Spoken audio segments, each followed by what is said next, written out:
Vamos a dar inicio a la lección número 7 de la guía de nuestro libro que se titula ¿Quiénes somos los presbiterianos?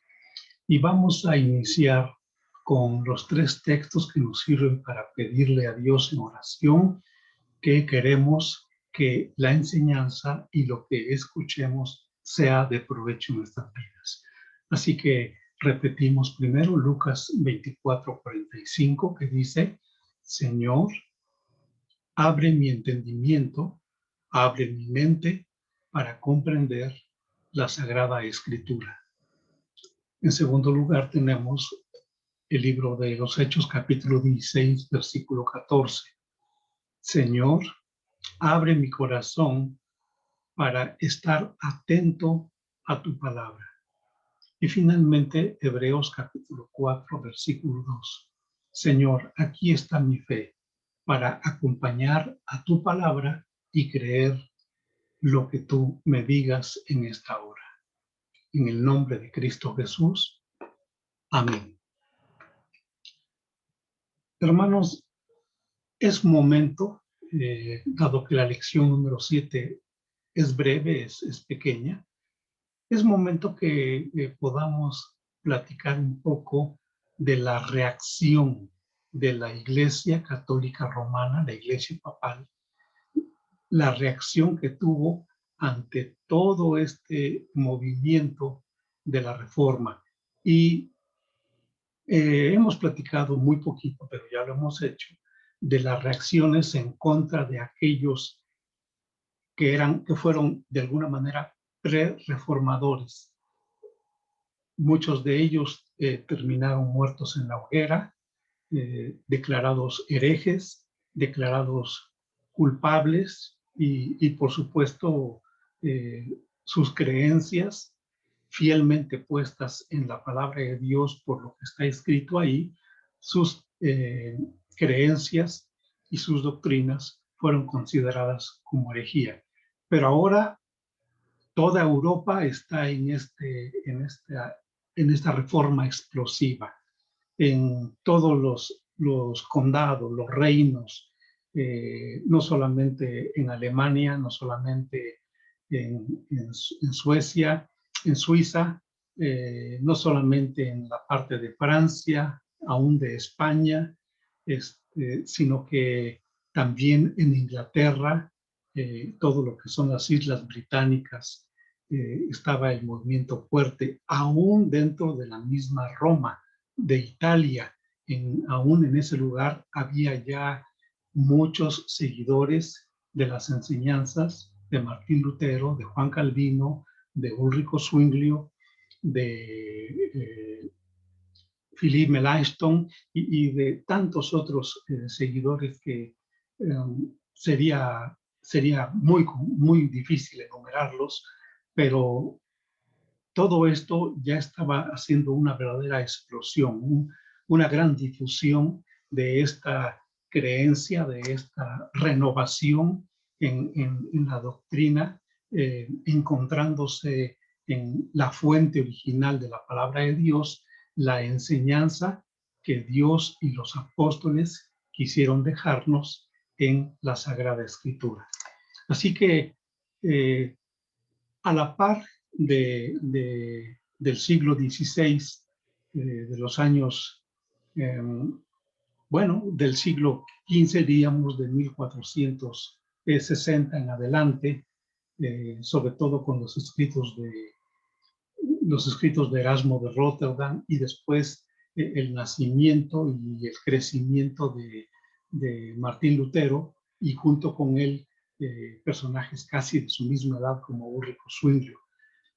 Todos ellos estaban trabajando, y había en el resto de Europa pues otras actividades, y la gente, si bien es cierto que se estaban simpatizando mucho con los movimientos de la Reforma, pero también es cierto que muchos de ellos seguían fielmente a sus reyes, a la iglesia del papado romano. Y hermanos, no tenemos que cerrar nuestros ojos ante la realidad. sabemos que los líderes gobernantes, los líderes políticos, diríamos, la verdad es que querían quitarse la, la autoridad que sobre ellos pesaba con respecto a de la Iglesia Católica Romana, porque los limitaban mucho, tenían mucha injerencia en el ámbito político de la autoridad y gobierno de los pueblos. Y no solamente eso, sino que recuerdan ustedes la figura de la familia de Aarón. Toda la tribu de Leví y en particular Aarón había sido elegido por Dios como el sumo sacerdote. Entonces, los descendientes de Aarón iban tomando el puesto de sacerdotes y de sumos sacerdotes, y ellos eran en el tabernáculo está la historia de Éxodo y pasando hasta Deuteronomio. En el tabernáculo, pues ellos recibían el sostenimiento, toda la familia de Aarón, como parte sacerdotal, recibían la manutención, el sostenimiento y las propiedades que Dios pedía que le entregaran a la familia de Aarón. Pero no solamente a la familia de Aarón, sino que además toda la tribu de la familia a la que pertenecía Aarón, que era la tribu de Leví. Moisés también era levita, María también era levita, pero el asunto está que los levitas recibían el diezmo de todos los productos del campo, de todos los productos del ganado y aún todo lo que tuviera que ver con recursos y con dinero. Los levitas recibían el diezmo ahí mismo en el tabernáculo y ellos tenían que administrarlos, y además los levitas tenían sus propios ejidos en donde también cultivaban y llevaban a cabo cosechas. Bueno, toda esta figura de alguna manera la vemos también en la Iglesia Católica Romana. ¿Por qué? Porque en el Vaticano, en la sede de Roma, Italia, ahí el Papa recibía de todos los reinos de Europa, y aún antes del cisma de la religión católica romana, antes del cisma cuando se separó eh, la iglesia occidental de la iglesia oriental, antes de ese cisma también de la parte oriental, es decir, todo lo que es el Medio Oriente, recibían también mucho sustento financiero, económico, y además tenían muchas propiedades que las iban adquiriendo por medio de la gente a las cuales de alguna manera hasta les quitaban sus propiedades. Bueno, entonces todo esto ellos, yo así lo pienso, habían tomado como la figura de la familia de toda la tribu de Leví. Hagan de cuenta que todo el Vaticano era la tribu de Leví. Entonces había que sostener y había que pedir beneficios y recursos, muchos recursos, a todos los reinos que se encontraban en Europa y que se encontraban en el Medio Oriente, en Asia Menor, por ejemplo, Alejandría, todo lo que era Egipto, todo lo que era el norte de África, todos esos pueblos tenían que entregar su recurso a Roma. Y entonces, claro está que cuando se vino el momento de la reforma y muchos líderes políticos vieron la manera de independizarse de la bota, vamos a llamarle así figurativamente, de la bota que el amo romano imponía sobre ellos, y cuando hablo del amo romano, me estoy refiriendo a la Iglesia Católica Romana, que era sostenida. Y en ese tiempo de la reforma tenían un gran proyecto, que es lo que hoy conocemos como la Basílica de San Pedro, que costó un dineral, y parte de los señalamientos de Martín Lutero era precisamente eso. ¿Por qué si el Papa que es el más rico de los ricos en el mundo, ¿por qué él no pone su propio dinero y construye su basílica para San Pedro? No que todavía le está quitando el dinero a la gente pobre. Y claro, eso lo hacía con los millonarios y con los ricos, lo hacía por simonías, vendiéndoles plazas eclesiásticas. Pero con la gente pobre, con el pueblo común, pues vendiéndoles el perdón de los pecados, que eran lo que ya hemos platicado, el que costaba dinero, el hecho de que tú recibieras por escrito cómo perdonaba tu pecado con la firma del Papa. Bueno, todo esto que gracias a Dios por la reforma se acabó en muchas partes y en muchos sentidos, porque el seno mismo de la Iglesia romana tuvieron que ver obviedades, ¿no? Cosas que dijeron, pues ya se nos cayó aquí esa fuente de riqueza. Pero ellos, por otro lado, continuaron con su propia labor, ellos defendiéndose de la reforma, pero al mismo tiempo contraatacando. Y una de las maneras que lo hicieron fue aprovechando todas las circunstancias de los eventos que se estaban llevando a cabo en el desarrollo de las colonias en todo el mundo. Y justo en 1492, y creo que vamos a compartir aquí, antes de entrar a ese detalle de 1492, compartimos la pantalla. Yo me vuelvo chiquito, pero me pongo de este lado y entonces ampliamos un poquito más. La Europa del siglo XVI, que se estaba viendo la explosión de la reforma, también tuvo la contrarreforma por parte de la Iglesia Católica Romana en su interior y hacia el exterior. En 1492 estábamos diciendo que Cristóbal Colón descubre América. Fíjense ustedes, poquitos años, 9, 8 para ser exactos.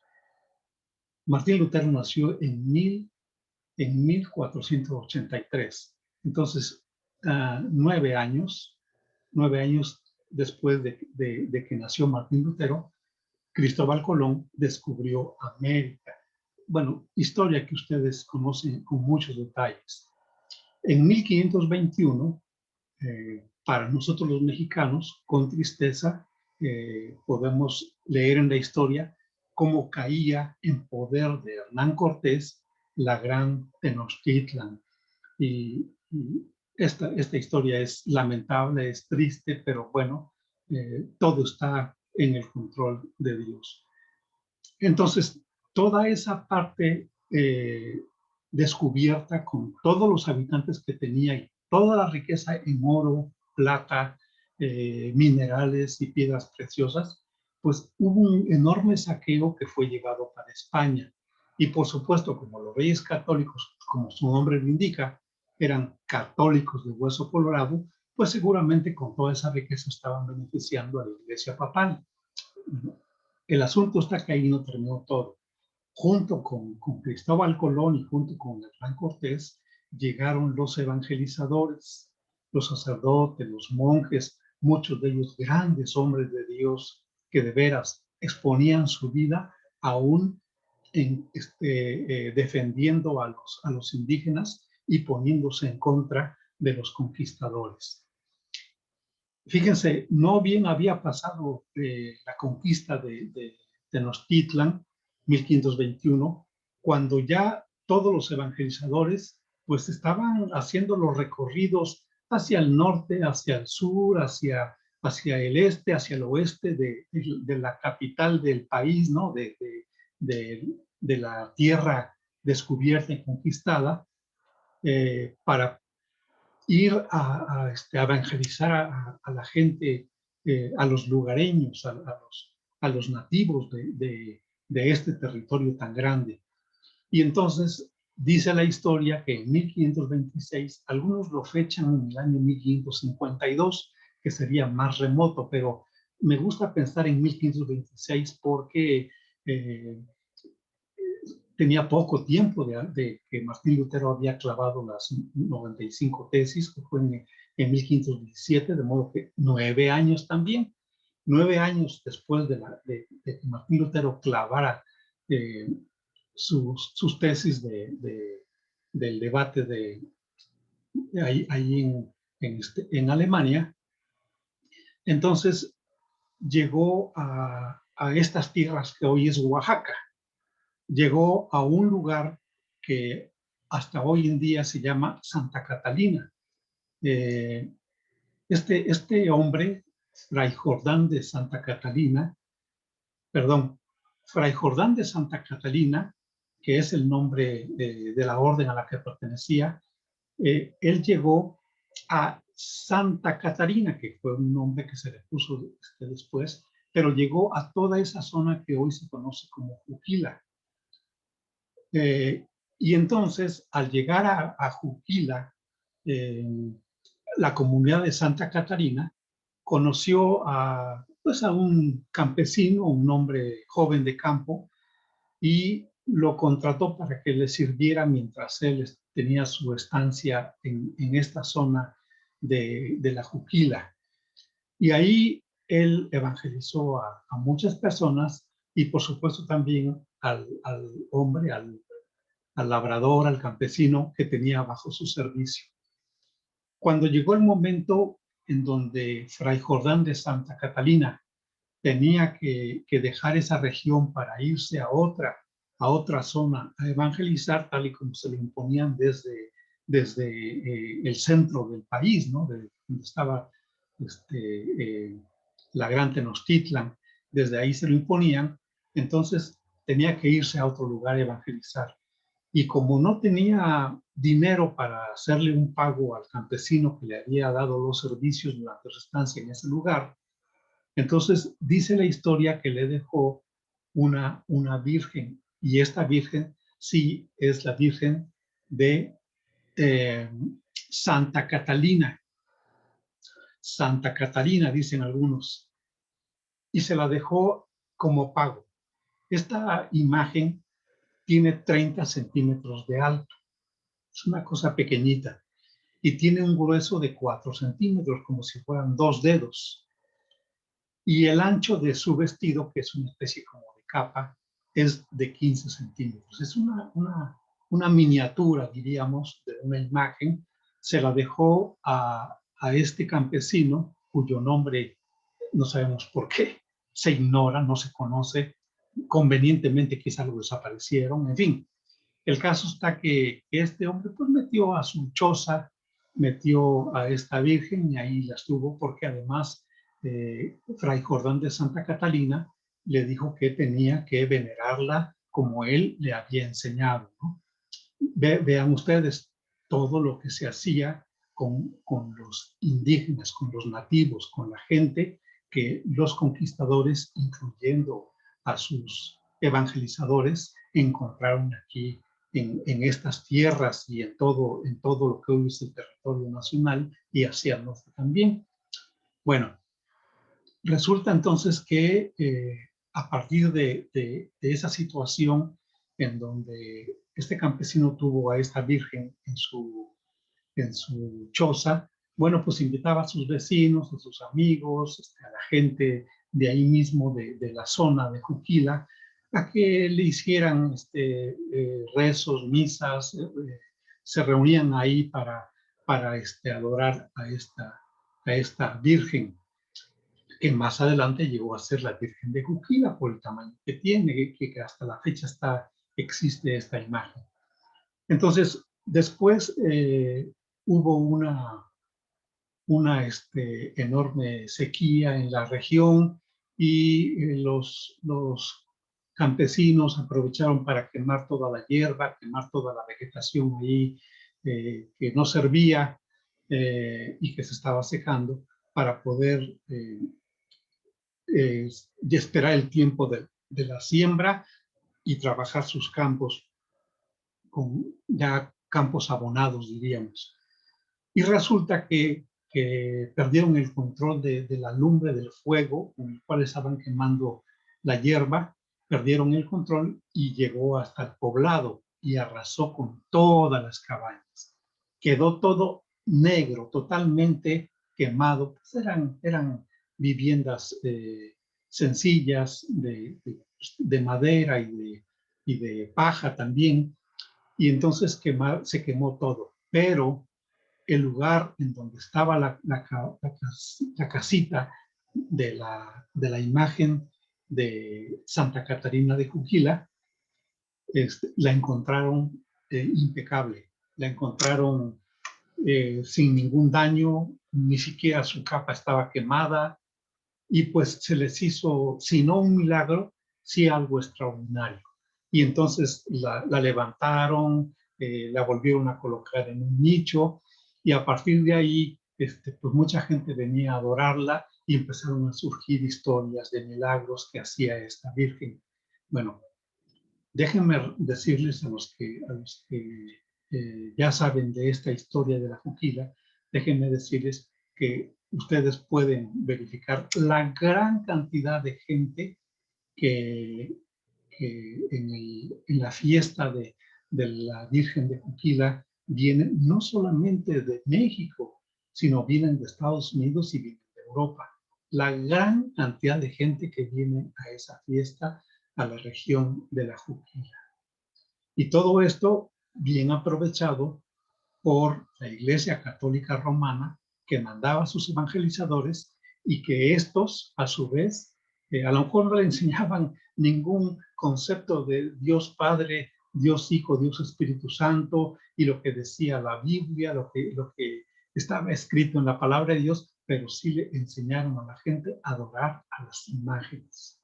Bueno, en 1526, Fray Antonio de Segovia donó,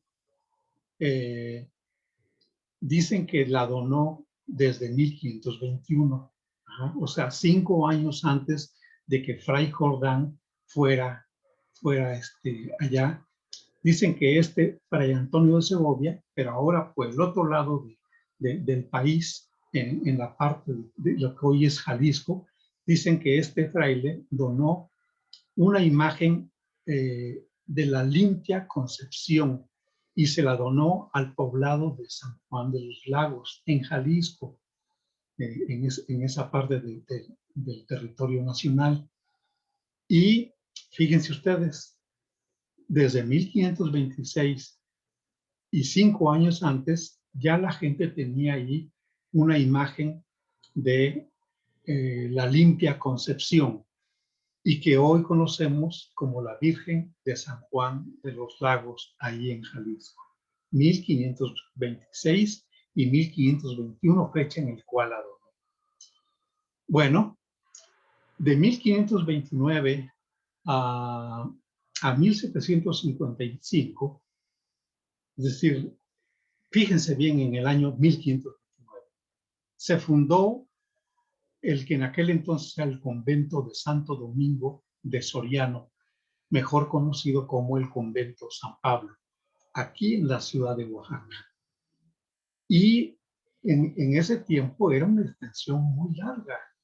Llegaba hasta todo lo que es Independencia, hasta la avenida Juárez, y creo que todavía una avenida más para allá, y descendía hasta Melchor Ocampo, y se prolongaba hacia la calle de Hidalgo. Es decir, era una extensión muy grande de este convento, que fue iniciada su construcción en 1529, pero claro, la orden de los dominicos estuvo ahí hasta 1757. Ahora bien, este convento fungió en aquel entonces como una parroquia de toda la población indígena que vivía en los pueblos alrededor de la ciudad. Ya era ciudad, esto que hoy es Oaxaca ya era ciudad, porque en 1531, perdón, porque en 1532 Carlos I de España, Carlos I de España, le otorga a esta ciudad el título de muy noble y leal ciudad de Antequera. Más adelante fue llamada Oaxaca, pero este título le fue concedido hasta 1532, Bueno, 3 años antes, 1529, se empezó la construcción del convento de Santo Domingo, que hoy es un centro cultural y también se llama así Santo Domingo, de la familia Jarelú, que lo tienen como una expresión de la cultura de España. Entonces, toda la gente que vivía en Oaxaca y alrededor de Oaxaca, lo que hoy quizá podría ser Telixtlahuaca, en fin, ustedes conocen mejor que yo todos los poblados. Estos venían al convento de Santo Domingo porque era el centro de reunión para ellos y les sirvió como parroquia toda la gran cantidad de gente. Por eso era un convento muy, muy grande. Bueno, pero lo más interesante aquí, quizá como expansión de la Iglesia Católica Romana, como bloqueo, como muro ante la reforma en Europa, fue que en 1531, en el año de 1531, empezó la historia o leyenda acerca de la aparición de la Virgen de Guadalupe en el Cerro del Tepeyac. Esto fechado con 12 de diciembre de 1531. ¿A quién? Pues también a un indígena, ¿no? A un hombre sencillo, a un hombre que no podía decir no o a lo que le dijeran que él había visto, ¿no? Entonces, en el Cerro del Tepeyac, la Virgen María, con la apariencia y expresión de la Virgen de Guadalupe, se le apareció a este varón Juan Diego. Esto ocurrió, según la historia religiosa de la Iglesia Católica Romana, en 1531, en el mes de diciembre, el día 12. Bien, ya mencionamos cómo Carlos I de España le da a Oaxaca el título de muy noble y leal ciudad de Antequera, por la piedra verde con la cual se edificaban las enormes construcciones. Fíjense que hay un personaje dentro de la Iglesia Católica Romana que en 1540 estableció la Compañía de Jesús, que hoy son los jesuitas. Este hombre fue Ignacio de Loyola. Ahora, Ignacio de Loyola, si no es que conoció personalmente a Juan Calvino, pero fue su contemporáneo en la Universidad de París. No sabemos si hubo tratos entre ellos, no sabemos si ambos se expusieron uno al otro sus pensamientos y sus creencias. Lo que sí hay ciertas referencias históricas a que coincidieron en el periodo en que Juan Calvino estuvo en la Universidad de París estudiando filosofía, teología, antes de irse a la universidad donde finalmente hizo la carrera de abogado, estudió leyes, Nueva Orleans, la Universidad de Orleans más bien, en donde estudió Calvino leyes. Pero se dice que de alguna manera Ignacio de Loyola también fue de la generación de los que estudiaron en París junto con Juan Calvino. No sabemos si fue como profesor Ignacio Loyola que haya conocido a Juan Calvino, o fue como condiscípulo, o quizá estaba en otra licenciatura, en unos años más avanzado, porque es mayor, fue mayor en edad Ignacio de Loyola que Juan Calvino. Bueno, todo esto que además los jesuitas fueron una piedra en el zapato de toda la iglesia protestante. Todo esto que quisimos hacerlo breve aquí en nuestra ciudad de Oaxaca, en el estado de Oaxaca, y un poquito allá en la Ciudad de México, en la capital del país. Pero imagínense ustedes todo lo que hicieron con todas las demás vírgenes en todo el mundo, ¿no?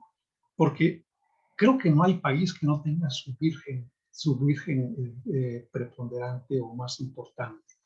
Ahora, justo es decir que aquí en Oaxaca, la Virgen de la Sachila no es la patrona. La patrona es la Virgen de la Soledad. por cierto, tiene una catedral muy bonita, una excelente catedral, y es una gran admiración estar desde fuera contemplando este monumento. Aquí en el centro un poquito hacia el sur del centro de Oaxaca. Ahí se puede ver la Catedral de la Virgen de la Soledad, y si vienen a conocer, o alguien que nos esté viendo que no conoce Oaxaca, si vienen a conocer, bueno, pues de paso se toman unos sabrosísimos helados ahí en el parque que se encuentra junto a esta catedral. Hermanos, todo esto hecho así nada más a vapor, mencionado de lo que ocurrió en nuestro país. Imagínense si no ocurrió en todos los demás países, ¿no?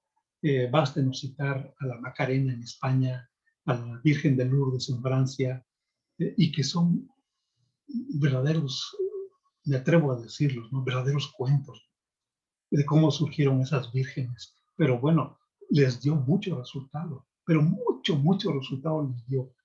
Van casi 5 siglos de idolatría. ¿Por qué? Porque los evangelizadores enseñaron eso, y mucha gente rehusó la palabra de Dios. Cuando ya hubo oportunidad de que conocieran la verdad del evangelio, mucha gente la rehusó.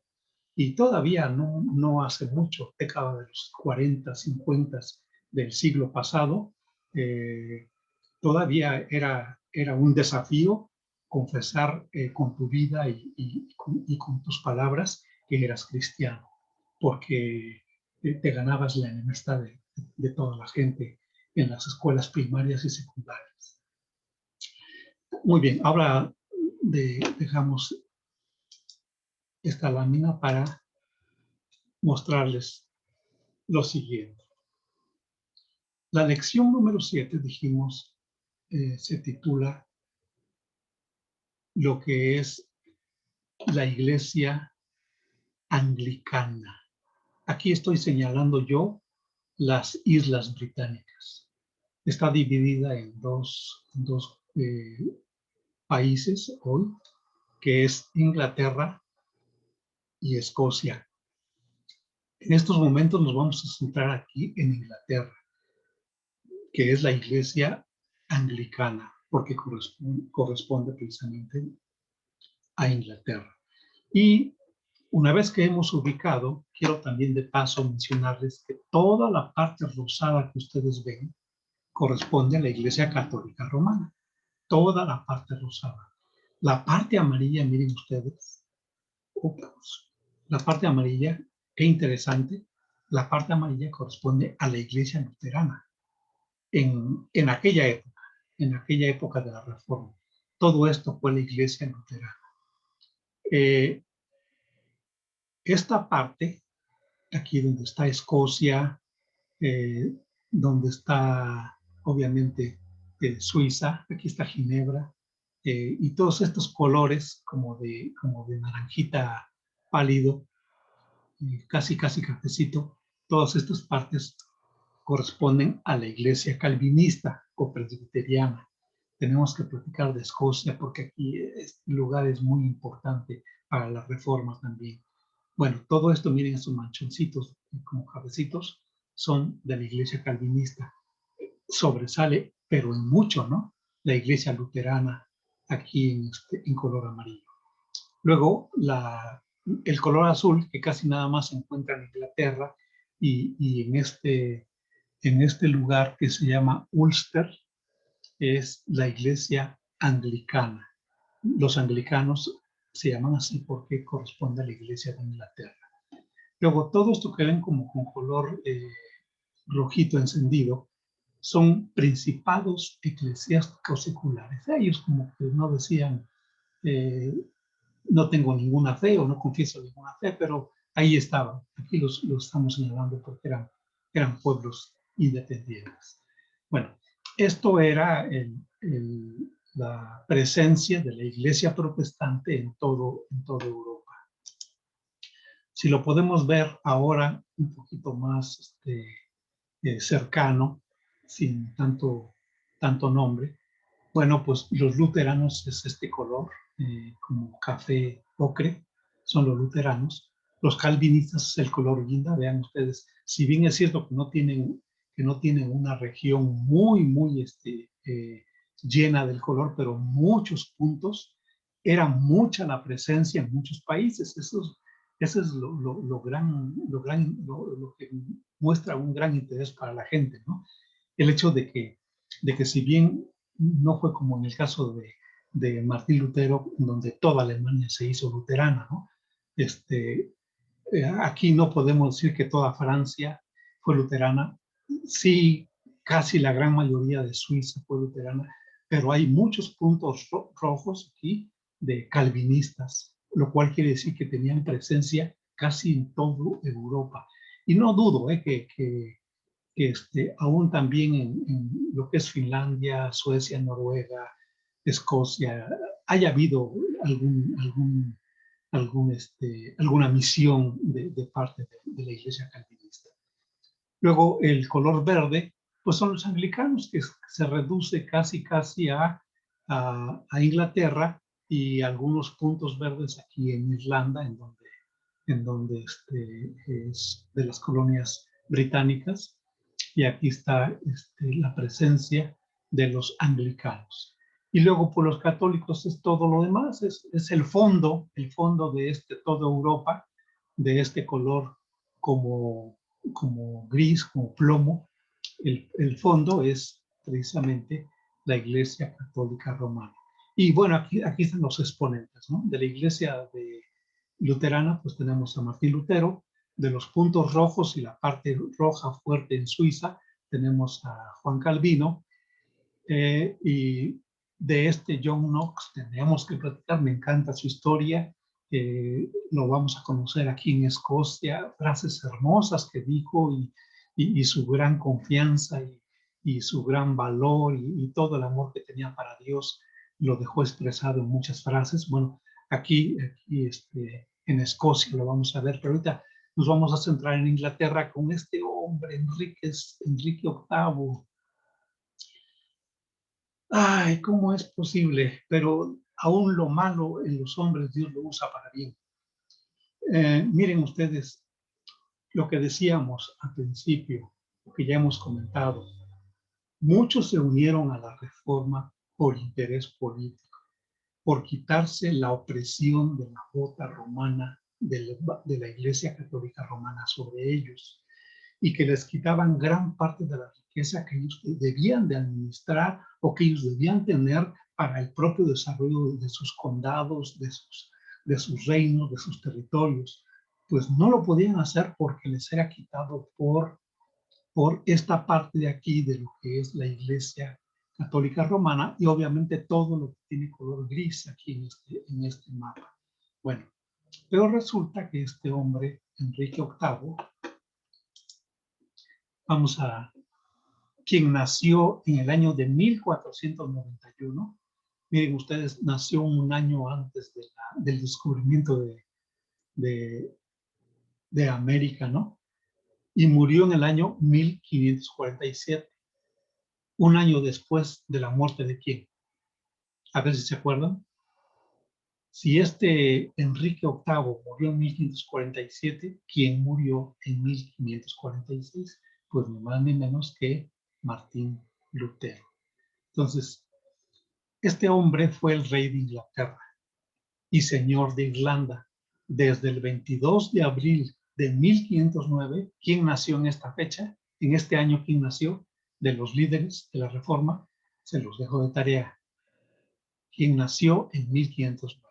Bueno, justo el año en que, aquí ya puse yo, justo el año en que nació Juan Calvino. Olvídense, ya no hay tarea, ya se los dije. Se casó 6 veces. La historia lo conoce por eso. No por otra cosa, sino porque se casó 6 veces y ejerció el poder absoluto entre todos los reyes ingleses. En 1539, él dio orden de que fueran disueltas todas las órdenes e incautados todos los bienes de la Iglesia Católica Romana en Inglaterra y sus dominios. Repito, en 1539 fueron disueltas todas las órdenes e incautados todos los bienes de la Iglesia Católica Romana. ¿Por qué? Pues sencillamente el hombre, este rey, acostumbrado a hacerse lo que él quisiera, no pudo lograr que el Papa Clemente VII lo divorciara de su esposa Catalina de Aragón y lo casara con Ana Bolena, que era la asistente criada de Catalina de Aragón. Ahora bien, ¿cómo es que este Enrique VIII se llegó a casar con Catalina de Aragón?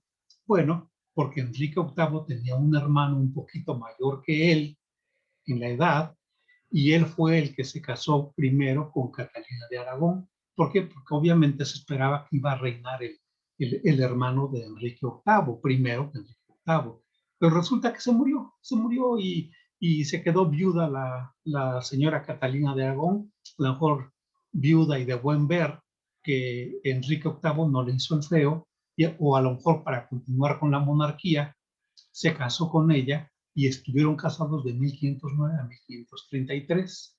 Pero resulta que aquí, durante este periodo, pues yo creo que tenía amoríos secretos con Ana Bolena, pero Ana Bolena le exigió que si quería tenerla junto a él, junto a Enrique VIII, tenía que divorciarse de su esposa Catalina y casarse con ella.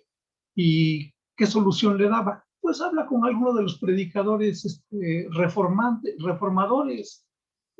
Tráete a Martín Lutero, tráete a Ulrico Zwinglio, tráete a alguien y que nos casen. No, ya Ulrico Zwinglio había muerto ya. Tráetelos y que nos casen aquí ya conforme a la creencia protestante. Pues no, no es tan fácil, ¿no?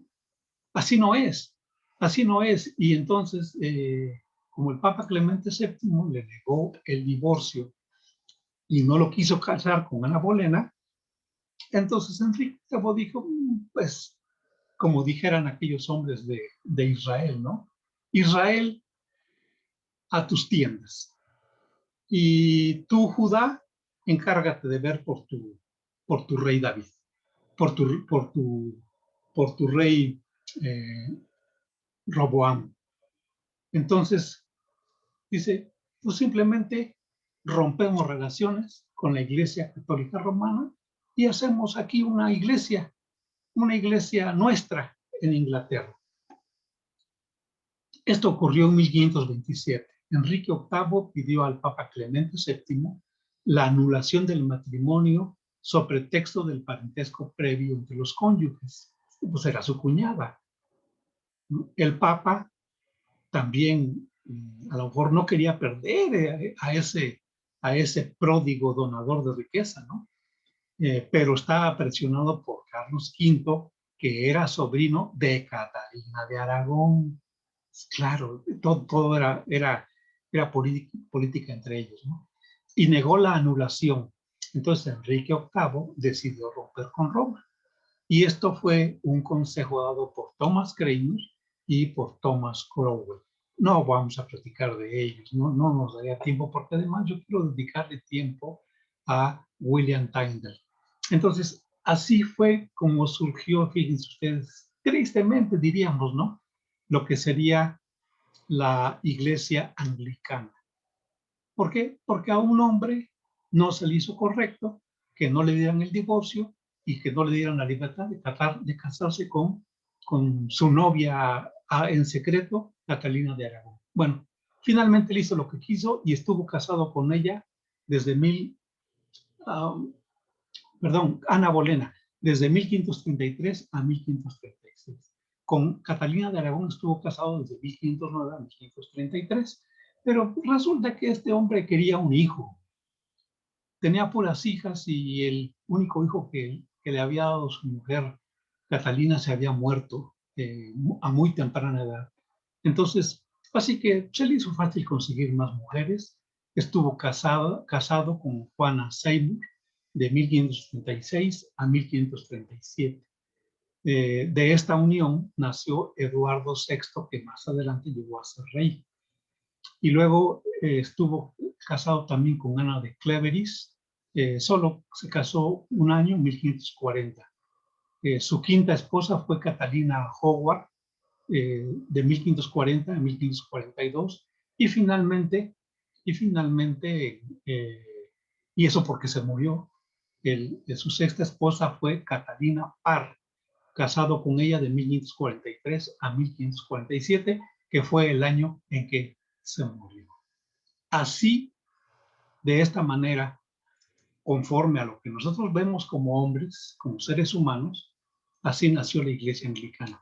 Dios tiene sus planes, Dios tiene sus propósitos, y aún Dios ha elegido al impío para cosas que Él tiene determinadas que han de ocurrir.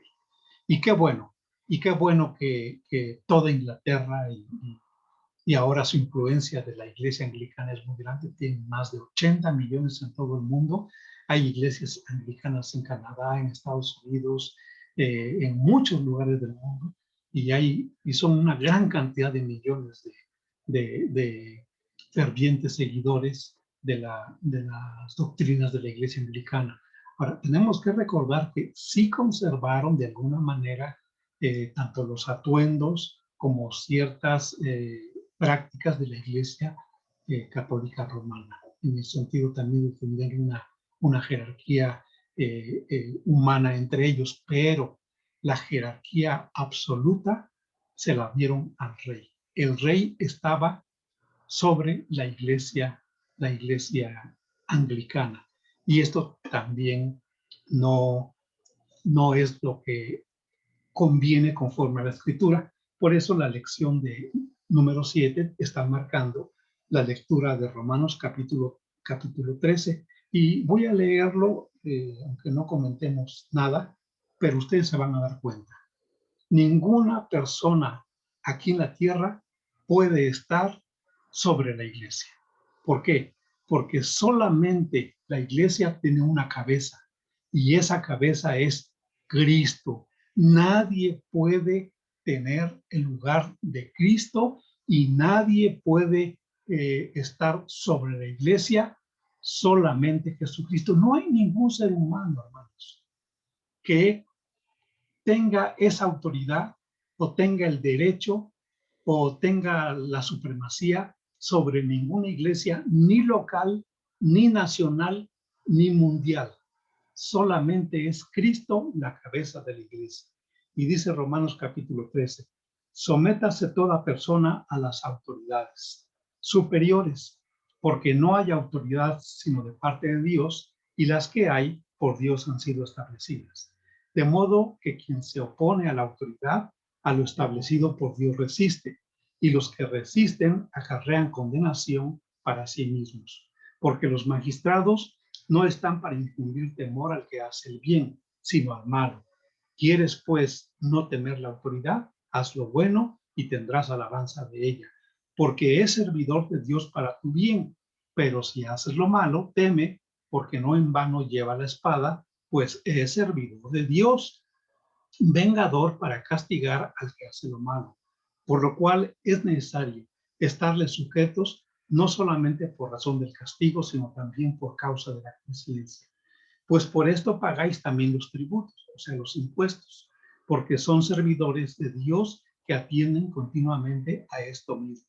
Y gracias a Dios por las vacunas que el gobierno nos está dando. Pagad a todos los que debéis, al que tributo, tributo, al que impuesto, impuesto, al que respeto, respeto, al que honra, honra. No debáis a nadie nada, sino el amaros unos a otros, porque el que ama al prójimo ha cumplido la ley. Porque no adulterarás, no matarás, no hurtarás, no dirás falso testimonio, no codiciarás, y cualquier otro mandamiento que en esta sentencia se resume. Amarás a tu prójimo como a ti mismo. El amor no hace mal al prójimo, así que el cumplimiento de la ley es el amor. Y esto conociendo el tiempo, que es ya hora de levantarnos del sueño, porque ahora está más cerca de nosotros nuestra salvación que cuando creímos. La noche está avanzada y se acerca el día. Desechemos pues las obras de las tinieblas y vistámonos las armas de la luz. Andemos como de día, honestamente, no en glotonerías y borracheras, no en lujurias y lascivias, no en contiendas y envidias, sino vestíos del Señor Jesucristo y no proveáis a los deseos de la carne. Bueno, y traemos también a nuestra memoria estas otras palabras del apóstol Pedro cuando los miembros del Sanedrín les prohibieron a él y a Juan que hablaran del nombre de Jesucristo o que predicaran acerca de la resurrección de Jesucristo. Pedro les contestó y les dijo: juzguen ustedes mismos, sean lógicos y obvios, y ustedes que son temerosos de la ley, díganos, ¿es prioridad obedecer a los hombres u obedecer a Dios? Por supuesto que lo primero que tenemos que hacer es obedecer a Dios. No hay ninguna autoridad humana sobre la palabra de Dios. No hay ningún conocimiento humano, por muy alto y muy elevado que sea, que esté sobre la palabra de Dios, sino que Dios es sobre cada uno de nosotros y es sobre todos nosotros. Por eso Jesucristo es la cabeza de la iglesia. Muy bien, entonces lo que queríamos también mencionar, hermanos, es que este hombre, este varón de Dios, William Tyndale, que nació en 1494, también después de Martín Lutero, y murió en 1536, justo el año en donde Juan Calvino había salido de Francia eh, para irse a Suecia, y ahí se encuentra con Guillermo. ¿Se acuerdan del apellido de Guillermo? Se los dejo de tarea, yo también me acuerdo después. Bueno, y entonces, y también en el año 1536, Juan Calvino escribió el libro de la institución de la religión cristiana. Bueno, estaba en esa situación, murió William Tyndale, pero ¿quién fue él? ¿Qué hizo en su corta vida? ¿Cómo fue esta vida de este hombre teólogo, lingüista, traductor de la Biblia, políglota, escritor? Él aprendió francés, italiano, alemán, español. Se cuenta que una vez exhortando a unos sacerdotes ante la necesidad de que el pueblo leyera la Biblia, porque él siempre insistió en que el pueblo debía de leer la Biblia. Y estando en esa exhortación, uno de los sacerdotes que se encontraban ahí escuchándolo, dijo: es mejor estar sin la ley de Dios que sin la ley del Papa. Vean ustedes la gran influencia papal que había sobre sus seguidores. Un sacerdote tratando de contradecir a William Tyndale, le dijo ante la observación de él de que la gente, el pueblo, debía de leer la palabra de Dios, Tyndale escuchó de este hombre las siguientes palabras: prefiero o es mejor estar sin la ley de Dios, es decir, la Biblia, la palabra de Dios, que sin la ley del Papa. Es decir, es preferible estar sin Dios que sin el Papa, en cortas palabras. Y entonces Tyndale le contestó: pues yo desafío al Papa y todas sus leyes. Y si Dios me permite, algún día haré posible que el muchacho que maneja el arado de Inglaterra sepa más de la Biblia que el mismo Papa. Qué palabras tan hermosas. Pues Dios seguramente se lo concedió, porque él tradujo del griego al inglés el Nuevo Testamento. Y tomó como ejemplo a Erasmo de Rotterdam, que lo tomó como guía. Tomó el Nuevo Testamento griego de Erasmo y lo tradujo al inglés coloquial para que todos lo leyeran. Entonces, este fue William Tyndale, que fue obviamente en los años en que vivió Enrique VIII, cuando Inglaterra estableció su propia iglesia.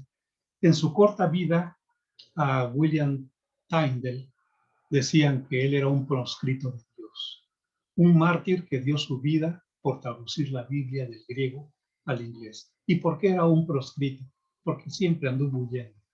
Huyó del mismo Enrique VIII, que estuvo en contra de la reforma al principio.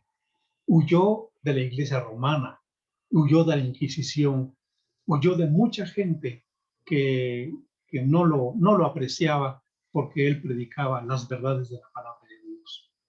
Entonces murió muy joven realmente.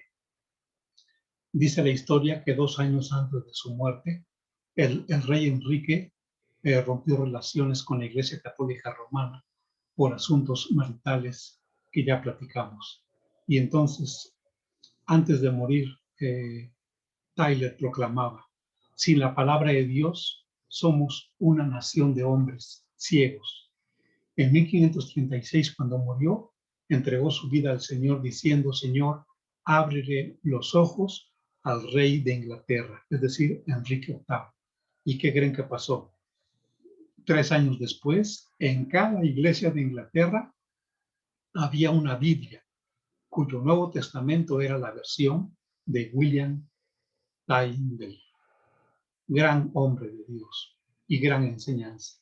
Él sí supo sujetarse a la única autoridad que tenemos desde los cielos y que es nuestro Dios, nuestro Señor y Salvador Jesucristo. Él sí se supo sujetar a ese Rey de Reyes y Señor de Señores. En cambio, el rey octavo de Inglaterra, pues no se sujetó a las órdenes del Papa. Y pues a lo mejor eso es lo que Dios, o más bien seguramente es lo que Dios tenía determinado. ¿Para qué? Para que la Iglesia Católica Romana quitara su influencia de todo lo que es Inglaterra. Vamos a dejar de compartir la pantalla para decirles, hermanos, seguramente apreciamos en mucho a los hombres que de alguna manera Dios ha puesto en nuestra iglesia local como autoridad sobre nosotros.